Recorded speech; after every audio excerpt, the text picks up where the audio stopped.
जय जगन्नाथ। प्रिय भक्तों, क्या आपने कभी सोचा है कि पूरे ब्रह्मांड के नायक और समस्त सृष्टि के स्वामी भगवान भी कभी बीमार पड़ सकते हैं?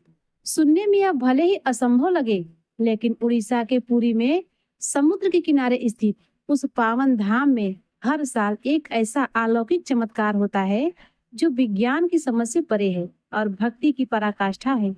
वही महाप्रभु जगन्नाथ, जिनके दर्शन मात्र से भक्तों की जन्म जन्मांतर के सारे कष्ट और पाप मिट जाते हैं, वे अपनी भव्य यात्रा से ठीक 15 दिन पहले बीमार पड़ जाते हैं। यह कोई साधारण बीमारी नहीं, बल्कि भगवान का अपने भक्तों के प्रति असीम, निस्वार्थ और अटूट प्रेम है। जहाँ वे भक्तों के कष्टों को स्वयं पर ले लेते हैं। यह साक्षात गाथा हमें सिखाती है कि ईश्वर और भक्त का सच्चा संबंध क्या है। आज हम आपके सामने महाप्रभु के इसी दिव्य रहस्य और उनकी अलौकिक महिमा से जुड़ी एक अत्यंत ज्ञानवर्धक और प्रेरणादायक कथा लेकर उपस्थित हुई हूँ। इस परम पावन कथा को बिना छोड़े अंत तक अवश्य सुनिए, ताकि आप प्रभु की इस अद्भुत लीला को पूरी तरह आत्मसात कर सके। यदि आप महाप्रभु के इस दिव्य प्रेम के रंग में रंगना चाहते हैं, तो इस वीडियो को लाइक करें, चैनल को सब्सक्राइब करें और कमेंट बॉक्स में जय जगन्नाथ लिखकर अपनी अटूट श्रद्धा व्यक्त करें। तो आइए प्रिय भक्तों, बिना किसी देरी के आरंभ करते हैं आज की यह मंगलमयी कथा। ज्येष्ठ मास की पूर्णिमा का दिन, आकाश में चांद की चांदनी और पुरी में भक्तों का सैलाब। यह दिन है स्नान पूर्णिमा का, जब भगवान जगन्नाथ अपने भाई बलभद्र और बहन सुभद्रा के साथ मंदिर से बाहर आते हैं। लेकिन यह कोई साधारण स्नान नहीं है। 108 सुवर्ण घड़ों से भरा गया पवित्र जल गंगा, यमुना, नर्मदा, गोदावरी और सिंधु के पानी से इस जल में मिलाए गए हैं। अनगिनत सुगंधित फूल, तुलसी के पत्ते और आयुर्वेदिक जड़ी बूटियां। जब यह शीतल जल भगवान के कोमल शरीर पर गिरता है, तो लगता है जैसे पूरी प्रकृति उनकी सेवा में लग गई हो। हजारों भक्त मंत्रों उच्चार के साथ इस दृश्य को देखते हैं। कहीं किसी की आंखों से आंसू गिर रहे हैं, कहीं कोई भाव विभोर होकर नृत्य कर रहा है। यह स्नान सिर्फ एक अनुष्ठान नहीं, बल्कि प्रेम का सागर है जो तरंगित हो रहा है। लेकिन फिर क्या होता है? स्नान के बाद भगवान को ठंड लग जाती है, उन्हें बुखार आ जाता है। हाँ, सच में वे बीमार पड़ जाते हैं। और इसके बाद शुरू होता है वो समय जिसे कहते हैं अनवसर काल। अब मंदिर के कपाट बंद हो जाते हैं। 15 दिनों तक भक्तों को अपने प्रभु के दर्शन नहीं होते। बाहर हजारों भक्त इंतजार करते हैं, दुआएं करते हैं, रोते हैं, प्रार्थना करते हैं। अंदर भगवान आराम कर रहे हैं, बीमार से उबरने की कोशिश कर रहे हैं। क्या आप जानते हैं कि इन 15 दिनों में क्या होता है? मंदिर के पुजारी वैद्य बन जाते हैं। भगवान को आयुर्वेदिक काढ़ा दिया जाता है, उन्हें फलों का रस पिलाया जाता है, शीतल लेप लगाया जाता है। रात को सोने से पहले मीठा दूध अर्पित किया जाता है, बिल्कुल वैसे ही जैसे घर में कोई बीमार हो तो उसकी सेवा की जाती है। पूरी की हवा में उदासी छा जाती है। वो रसोई जो कभी बंद नहीं होती, वो भी बंद हो जाती है। 56 भोग की जगह सिर्फ काढ़ा और फलों का रस। मंदिर में सन्नाटा, बाहर भक्तों की बेचैनी। लेकिन यह सब क्यों होता है? इसके पीछे छुपी है एक ऐसी कहानी जो आपकी आंखों को नम कर देगी। सदियों पहले पुरी में रहते थे माधव दास, एक ऐसे भक्त जिनके लिए जगन्नाथ जी ही सब कुछ थे। वे अकेले थे। इन संसार में ना कोई पत्नी, ना कोई संतान, ना कोई रिश्तेदार। बस एक ही रिश्ता था अपने प्रभु जगन्नाथ से, माधव दास का। वह हर दिन शुरू होता था भगवान के दर्शन से। वे घंटों मंदिर में बैठकर भजन करते, प्रभु से बातें करते, जैसे कोई अपने सखा से करता है। और आश्चर्य की बात यह थी कि भगवान भी उनसे बातें करते थे। हाँ, सच में वे उनके साथ खेलते, हंसते, यहाँ तक कि शरारत भी करते थे। माधव दास की खुशी का कोई ठिकाना नहीं था। वे कहते थे, मेरे पास तो सब कुछ है, मेरे जगन्नाथ है ना, वे रक्षा करेंगे, मेरी सेवा करेंगे। और सच में भगवान की कृपा से उन्हें कभी किसी कोई चीज की कमी नहीं हुई। लेकिन एक दिन सब कुछ बदल गया। माधव दास को अचानक से बहुत तेज बुखार आया। दस्त उल्टी हो गई। बुखार इतना तेज था कि वे बिस्तर पर पड़ गए और उठ ही नहीं पा रहे थे। दिन रात पसीने से तराबोर रहते थे। कुछ खाने का मन नहीं करता था। पानी भी नहीं पी पाते थे। दिन बीतते गए, माधव दास की हालत बिगड़ती जा रही थी। वे इतने कमजोर हो गए कि अपना ख्याल भी नहीं रख पा रहे थे।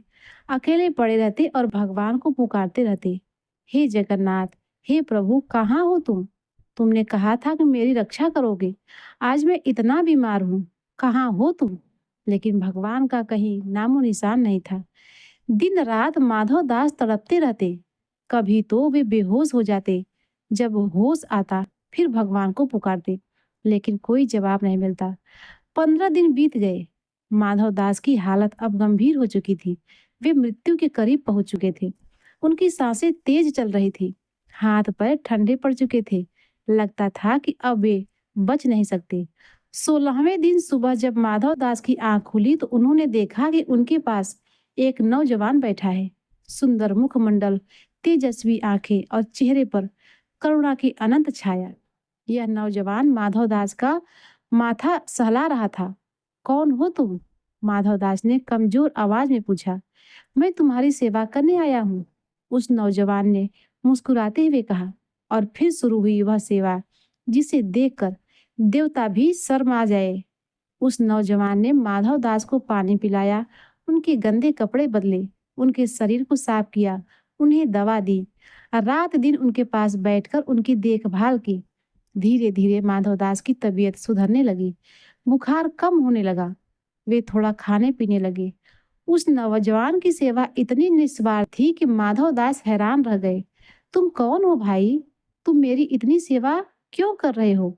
मैं तो तुम्हें जानता भी नहीं। नौजवान ने सिर्फ मुस्कुराकर कहा, सेवा करने के लिए क्या जानना जरूरी है? तुम बीमार हो, मैं स्वस्थ हूँ, बस यही काफी है। जब माधव दास पूरी तरह स्वस्थ हो गए तो उस नौजवान ने कहा, माधव, अब मैं जा रहा हूँ। नहीं, तुम कहीं नहीं जाओगे। तुमने मेरी इतनी सेवा की है, मैं तुम्हें कैसे जाने दूँ? मुझे जाना होगा माधव, लेकिन तुम परेशान मत हो। मैं हमेशा तुम्हारे साथ हूँ। और यह कहकर वह नौजवान अदृश्य हो गया। माधव दास हैरान रह गए। यह क्या हुआ? वो कौन था? उसी रात माधव दास के सपने में भगवान जगन्नाथ आए और वही मुस्कान, वही करुणा भरी आंखें। माधव, पहचाना मुझे? माधव दास की आंखें से आंसू बहने लगे। प्रभु, वो नौजवान, वो आप थे? हाँ माधव, मैं ही था। प्रभु ने कहा, तुम्हारी सेवा करने के लिए मैं स्वयं आया था। लेकिन प्रभु, आप तो भगवान हैं, आपने मेरी सेवा क्यों की? मैं तो आपका दास हूँ। भगवान जगन्नाथ की आंखों में आंसू आ गए। उन्होंने कहा, माधव, जब मेरा भक्त कष्ट में होता है तो मुझसे रहा ही नहीं जाता। तुम्हारी पीड़ा में सह नहीं सकता था, इसीलिए मैं आया था। लेकिन प्रभु, अगर आप चाहते तो मेरा रोग तुरंत ठीक कर सकते थे। आपको मेरी सेवा करने की क्या जरूरत थी? तब भगवान ने गहरी सांस ली और, माधव, प्रारब्ध के फल को भोगना पड़ता है। मैं चाहता तो रोग मिटा सकता था, लेकिन फिर तुम्हें यह कष्ट किसी और जन्म में भोगता पड़ता। और मैं नहीं चाहता कि मेरा भक्त एक जन्म भी कष्ट उठाए। तो फिर प्रभु, इसीलिए मैंने तुम्हारे कष्ट को बांटा। तुम्हारी सेवा करके मैंने तुम्हारे प्रारब्ध को हल्का कर दिया। लेकिन फिर भी तुम्हारी बीमारी के 15 दिन बाकी है। माधव दास रो पड़े। प्रभु, मैं उन 15 दिनों को भी सह लूंगा। आपने इतना किया है मेरे लिए। नहीं माधव, मैं नहीं चाहता कि तुम एक दिन भी और कष्ट सहो। तुम्हारी बाकी बीमारी मैं अपने ऊपर लेता हूँ। नहीं प्रभु, यह कैसे हो सकता है? आप भगवान हैं। माधव, प्रेम के आगे भगवान होना या इंसान होना कुछ मायने नहीं रखता। तुम मेरे प्रिय हो, तुम्हारा कष्ट मैं सह नहीं सकता। और भगवान जगन्नाथ ने माधव दास की बाकी 15 दिन की बीमारी अपने ऊपर ले ली। उसी दिन से यह परंपरा शुरू हुई। हर साल ज्येष्ठ पूर्णिमा को जब भगवान का स्नान होता है तो वे बीमार पड़ जाते हैं। 15 दिन तक वे अपने भक्तों के कष्टों को अपने ऊपर लेते हैं। यह कोई काल्पनिक कहानी नहीं है, यह सच है। आज भी पुरी में यही होता है। स्नान के बाद भगवान को सर्दी बुखार हो जाता है। मंदिर के कपाट बंद हो जाते हैं और वैद्य आकर भगवान की जांच करते हैं। उन्हें दवा दी जाती है, काढ़ा पिलाया जाता है। 15 दिन बाद जब वे ठीक हो जाते हैं तो नेत्र उत्सव मनाया जाता है। भगवान की आंखें खुलती है, वे फिर से अपने भक्तों को दर्शन देते हैं और फिर शुरू होती है भव्य रथ यात्रा। आज जब हम इस कहानी को सुनते हैं तो कई सवाल मन में आते हैं। क्या सच में भगवान बीमार पड़ सकते हैं? क्या वे दर्द महसूस कर सकते हैं? जी हाँ, वे कर सकते हैं, क्योंकि प्रेम के आगे कुछ भी असंभव नहीं। जब आप किसी से सच्चा प्रेम करते हैं तो उसका दुख आपका दुख बन जाता है, उसकी खुशी आपकी खुशी बन जाती है। भगवान जगन्नाथ हर साल अपने भक्तों को यह संदेश देते हैं कि वे हमारे कष्टों को समझते हैं, वे हमारे दुख में हमारे साथ हैं। जब हम बीमार पड़ते हैं तो वे भी बीमार पड़ जाते हैं, जब हम दुखी होते हैं तो वे भी दुखी होते हैं। यह है उनका अनंत प्रेम, यह है उनकी असीम करुणा। इन 15 दिनों में पुरी के मंदिर में क्या होता है, यह जानना भी दिलचस्प है। सुबह जल्दी वैद्य आते हैं, भगवान की नाड़ी देखते हैं, बुखार चेक करते हैं, फिर उन्हें विशेष काढ़ा तैयार किया जाता है। तुलसी, अदरक, काली मिर्च, हल्दी और अन्य जड़ी बूटियों से। दोपहर में उन्हें फलों का रस दिया जाता है, आम का रस, मौसमी का रस या फिर नारियल पानी। शाम को उनके माथे पर शीतल लेप लगाया जाता है, चंदन, कपूर और गुलाब जल से। रात को सोने से पहले उन्हें मीठा दूध पिलाया जाता है। दूध में केसर, इलायची और मिश्री मिलाई जाती है। पुजारी उनकी सेवा इस तरह करते हैं जैसे कोई माँ अपने बीमार बच्चे की सेवा करती है। वे बार बार जाकर देखते हैं कि भगवान कैसे हैं, उनकी सांसें ठीक चल रही है या नहीं, उन्हें कोई तकलीफ तो नहीं है। इन 15 दिनों में पुरी में एक अजीब सा माहौल रहता है। हजारों भक्त मंदिर के बाहर इकट्ठे होते हैं। वे रोते हैं, प्रार्थना करते हैं, मंत्र जपते हैं। कुछ लोग व्रत करते हैं, कुछ लोग दान पुण्य करते हैं कि हे जगन्नाथ जल्दी ठीक हो जाइए, प्रभु हमारी गलती माफ कर दीजिए, भगवान आप हमारे कष्ट अपने ऊपर ले रहे हैं। यह दृश्य देखकर आंखों में आंसू आ जाते हैं। भक्तों का प्रेम, उनकी चिंता, उनकी बेचैनी, सब कुछ इतना सच लगता है कि कुछ भक्त तो मंदिर के बाहर ही सो जाते हैं। वे कहते हैं जब तक हमारे प्रभु ठीक नहीं हो जाते हम घर कैसे जा सकते हैं। 15 दिन बाद जब भगवान जगन्नाथ स्वस्थ हो जाते हैं तो पूरे पुरी में खुशी का माहौल छा जाता है। इस दिन को नेत्र उत्सव कहते हैं, क्योंकि भगवान की आंखें फिर से भक्तों के लिए खुल जाती है। मंदिर के कपाट खुलते हैं, भगवान के नए कपड़े पहनाए जाते हैं, उन्हें फूलों से सजाया जाता है और फिर भक्तों को उनके दर्शन होते हैं। उस समय का दृश्य अवर्णनीय है। हजारों लोग एक साथ चिल्लाते हैं, जय जगन्नाथ। आंसू बहते हैं, लोग खुशी से नाचते हैं, ढोल नगाड़े बजते हैं। देखो हमारे प्रभु ठीक हो गए। 15 दिन बाद उनके दर्शन हुए, कितने सुंदर लग रहे हैं। और फिर अगले दिन शुरू होती है भव्य रथ यात्रा। भगवान अपने भाई बहन के साथ रथ पर सवार होकर निकलते हैं अपनी मौसी के घर जाने के लिए। आज के जमाने में भी यह परंपरा बिल्कुल वैसी ही निभाई जाती है जैसे सदियों से निभाई जा रही थी। आधुनिक डॉक्टर भी आते हैं भगवान को देखने। वे कहते हैं वास्तव में मूर्ति के तापमान में बदलाव होता है, उनके चेहरे पर थकान दिखाई देती है। यह कैसे संभव है? विज्ञान के पास इसका कोई जवाब नहीं है, लेकिन श्रद्धा और विश्वास के पास जवाब है, प्रेम के पास जवाब है। भगवान जगन्नाथ का यह अनुष्ठान हमें सिखाता है कि सच्चा प्रेम स्वार्थ रहित होता है। जब आप किसी से सच्चा प्रेम करते हैं तो आप उसके लिए कुछ भी कर सकते हैं, यहाँ तक कि अपना सुख चैन भी त्याग सकते हैं। इस कहानी का सबसे बड़ा संदेश यह है कि भगवान हमसे कितना प्रेम करते हैं। जब हम दुख में होते हैं तो वे भी दुखी होते हैं, जब हम बीमार पड़ते हैं तो वे भी हमारे साथ कष्ट सहते हैं। यह कहानी हमें यह भी सिखाती है कि सेवा का मतलब क्या है। माधव दास की सेवा करके भगवान ने दिखाया कि सच्ची सेवा निस्वार्थ होती है, उसमें कोई अपेक्षा नहीं होती। और सबसे बड़ी बात यह है कि यह कहानी हमें बताती है कि हमारे कष्ट व्यर्थ नहीं जाते। भगवान हमारे हर दुख को देखते हैं, समझते हैं और उसे अपने ऊपर ले लेते हैं।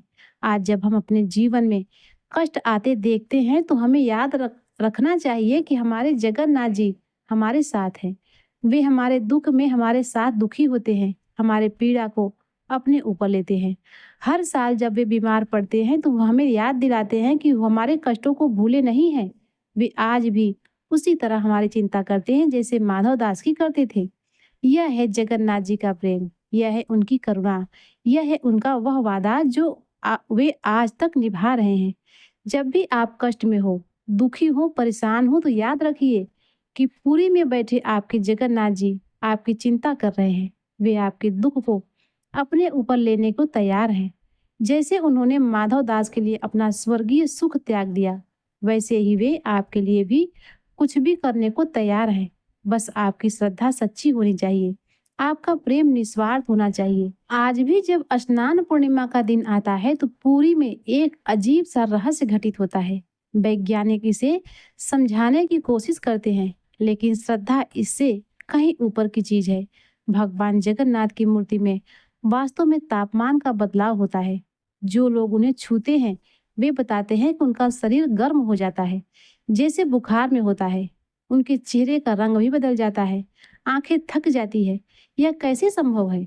एक पत्थर की मूर्ति में यह लक्षण कैसे आ सकते हैं? पुजारियों का कहना है कि यह भगवान की लीला है। वे सच में अपने भक्तों के कष्ट अपने ऊपर लेते हैं। उनका शरीर इसीलिए गर्म होता है क्योंकि वे हजारों लोगों की पीड़ा को सह रहे होते हैं। हर साल इन 15 दिनों में एक खास बात होती है। जो भक्त मंदिर के बाहर प्रार्थना करते हैं उनकी मनोकामनाएं पूरी हो जाती है। कैंसर के मरीज ठीक हो जाते हैं। बांझ औरतों को संतान प्राप्ति होती है। परीक्षा में फेल होने वाले बच्चे पास हो जाते हैं। एक भक्त बताता है कि मेरी माँ को कैंसर था, डॉक्टरों ने जवाब दे दिया था। उस साल अनवसर काल में जो रोज मंदिर के बाहर बैठकर रोता था, मैं कहता था, प्रभु मेरी माँ का दुख अपने ऊपर ले लीजिए। 15 दिन बाद जब भगवान ठीक हुए तो मेरी माँ भी ठीक हो गई। एक और भक्त कहता है कि मेरे बेटे के 5 साल से बोल नहीं पा रहा था। मैंने अनवसर काल में व्रत रखा, भगवान से कहा कि वह मेरे बेटे की तकलीफ अपने ऊपर ले ले।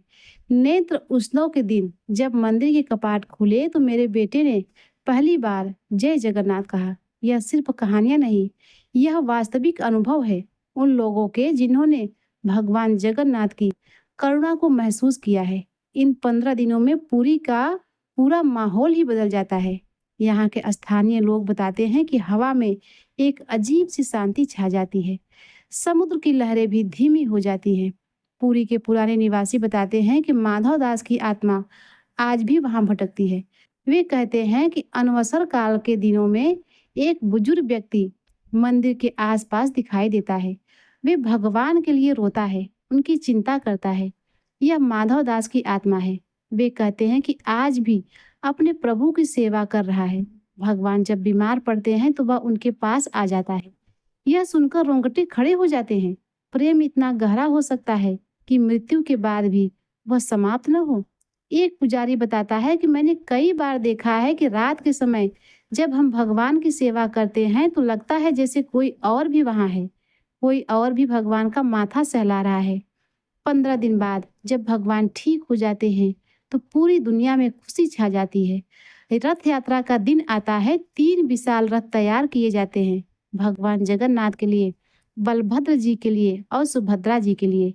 यह यात्रा सिर्फ एक उत्सव नहीं, यह जीत का जश्न है। प्रेम की जीत है, करुणा की जीत है, अच्छाई की जीत है। लाखों लोग आते हैं इस यात्रा में भाग लेने। वे रथ खींचते हैं, नाचते हैं, गाते हैं, रोते हैं खुशी से। हमारे प्रभु ठीक हो गए हैं, वे फिर से हमारे साथ हैं। प्रेम की जीत हुई है। यह दृश्य इतना भावुक होता है कि देखने वाले की आंखों से आंसू निकल आते हैं। यथ यात्रा में भगवान जाते हैं कुंडीचा मंदिर। यह उनकी मौसी का घर माना जाता है। यहाँ की कहानी भी दिलचस्प है। कहते हैं कि भगवान की मौसी कुंडीचा उनसे बहुत प्रेम करती थी। जब भगवान बीमार पड़ते तो वह बहुत परेशान हो जाती। वो रोती थी, उनके लिए प्रार्थना करती थी। एक बार उसने भगवान से कहा, प्रभु आप हर साल बीमार क्यों पड़ते हैं? मुझसे आपकी बीमारी नहीं देखी जाती। भगवान ने मुस्कुराकर कहा, मौसी यह मेरे भक्तों के लिए है, लेकिन चिंता मत करो, जब मैं ठीक हो जाऊंगा तो तुम्हारे घर आऊंगा। तब से यह परंपरा है कि भगवान अपनी बीमारी के बाद मौसी के घर जाकर विश्राम करते हैं। वहां वे 9 दिन तक रहते हैं। मौसी उनकी सेवा करती है, उन्हें स्वादिष्ट भोजन कराती है। यह है रिश्तों का प्रेम, यह है पारिवारिक स्नेह। भगवान भी हमारी तरह रिश्ते निभाते हैं। 9 दिन के बाद भगवान वापस अपने मूल मंदिर लौटते हैं। इस यात्रा को बहोड़ा यात्रा कहते हैं। यह यात्रा भी उतनी ही भावुक होती है। भक्त कहते हैं, प्रभु घर वापस आ रहे हैं। वे अपने भक्तों के पास वापस आ जाते हैं। लेकिन इस यात्रा में एक दुख भी होता है। भगवान फिर से 1 साल बाद बीमार पड़ेंगे। फिर से 15 दिन का इंतजार होगा। अगले साल भी यही होगा। भक्त सोचते हैं प्रभु से हमारे दुख अपने ऊपर लेंगे। यह चक्र निरंतर चलता रहता है। हर साल बिना रुके बिना थके पुरी के मंदिर का महाप्रसाद दुनिया भर में प्रसिद्ध है। लेकिन अनसबर काल में यह प्रसाद नहीं बनता, क्योंकि पुजारी बताते हैं जब भगवान बीमार होते हैं तो वे भोजन नहीं कर सकते, इसीलिए रसोई बंद हो जाती है। लेकिन 16वें दिन जब भगवान ठीक हो जाते हैं तो पहला प्रसाद बनता है पना का। यह एक खास पेय होता है।